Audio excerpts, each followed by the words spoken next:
The blue of the sky is due to scattering of white light by molecules of air. ठीक है, sky हमें blue क्यों दिखता है? क्योंकि जो वाइट लाइट है वो उस एयर के मॉलिक्यूल्स को स्कैटर्ड करता है। ठीक है, जब देखो सन से लाइट आती है, ठीक है, सन में से जो भी लाइट आती है ज़्यादा वो ब्लू आती है।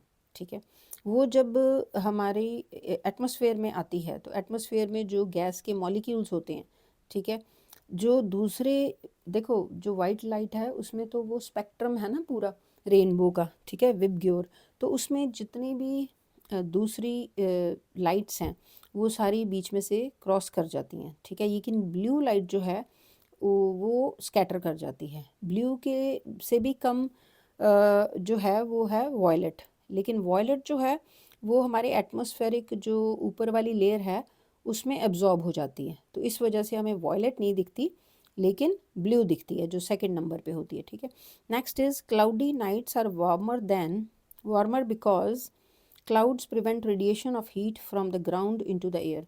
आप सबको पता है कि ऊपर से यूवी रेज आती हैं। ठीक है, यूवी रेज जो हैं सन से एटमॉस्फेयर में आती हैं अर्थ की तरफ, और अर्थ में से जो हीट रेडिएट होती है, ठीक है, रेडिएशन अर्थ में से वो निकलती हैं, ठीक है, वो इंफ्रारेड रेज होती हैं।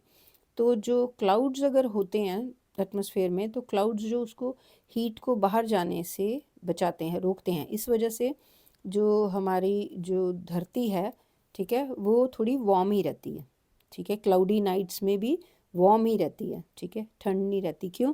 क्योंकि वो हीट जो है वो बाहर जाने से क्लाउड्स रोकते हैं, तो प्रोटेक्ट करके रखते हैं उसको, हीट को अर्थ पे। The next is sound of frequency below 20 hertz is called.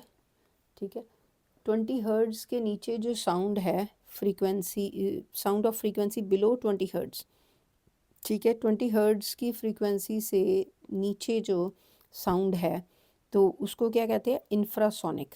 ठीक है, इंफ्रासोनिक रेज की सबसे कम फ्रीक्वेंसी है, और इनको वैसे करोगे तो आप इसको दूसरी तरह भी याद कर सकते हो कि इसकी वेवलेंथ सबसे ज़्यादा होती है, क्योंकि frequency is inversely proportional to wavelength. तो इंफ्रासोनिक की फ्रीक्वेंसी सबसे कम होती है और वेवलेंथ सबसे ज़्यादा होती है। ठीक है, तो ये जो इंफ्रासोनिक रेज आती कहाँ से है, कौन प्रोड्यूस करता है? ये इंफ्रासोनिक रेज जो हैं, देखो ये एलिफेंट्स, वेल्स, ठीक है, आपस में जब बात करते हैं, कम्युनिकेट करते हैं, ये इंफ्रा जो सोनिक रेज है ना, ये काफ़ी दूर तक ये साउंड ट्रैवल करती है। ठीक है, इवन ऑब्स्टेकल्स भी आ जाते हैं, उनको भी क्रॉस करके आगे आगे काफ़ी दूर तक ट्रैवल करती हैं। तो ये जो वेल्स हैं, एलिफेंट्स हैं, ये बात करने के लिए आपस में दूर दूर तक, तो ये इंफ्रासोनिक रेज जो है वो यूज़ करते हैं। हमें जो ह्यूमन बीइंग को नहीं सुनाई दे सकती ये वाली इंफ्रासोनिक रेज। ठीक है, तो क्योंकि हमारी कैपेसिटी जो सुनने की है ना वो in between 20 hertz to 20,000 hertz, और 20,000 हर्ट्ज के ऊपर जो होती है वो अल्ट्रासोनिक है। ठीक है, वो भी हमें नहीं सुनाई देती। ठीक है, ऑडियो साउंड्स जो हम सुन सकते हैं, डिफरेंट डिफरेंट ऑडियोज़, ठीक है, जो कि कोई डीजे भी है वो भी चीज़ें यूज़ करके उसको प्रोड्यूस करवाते हैं। ठीक है, डिफरेंट इंस्ट्रूमेंट यूज़ करके। तो सुपरसोनिक जो है ना, that is not concerned with the sound, it is concerned with the speed, supersonic speed. ठीक है, इसमें साउंड भी प्रोड्यूस होती है लेकिन सुपरसोनिक स्पीड जो होती है बहुत ही ज़्यादा स्पीड होती है। राइट, सो नेक्स्ट इज़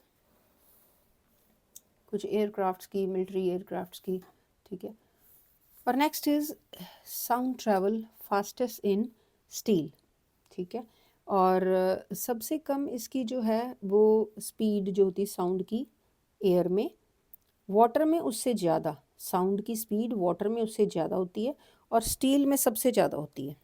ठीक है, एयर में जो साउंड की स्पीड है ना वो है 343 मीटर पर सेकेंड एयर में, वाटर में है 1500 मीटर पर सेकेंड, और स्टील में है 5130 मीटर पर सेकेंड। तो सबसे ज़्यादा स्पीड जो है साउंड की स्टील में है। ठीक है, refractive index of the material of glass prism depends upon colour of his incident light रे। ठीक है, तो ये कलर पे डिपेंड करता है।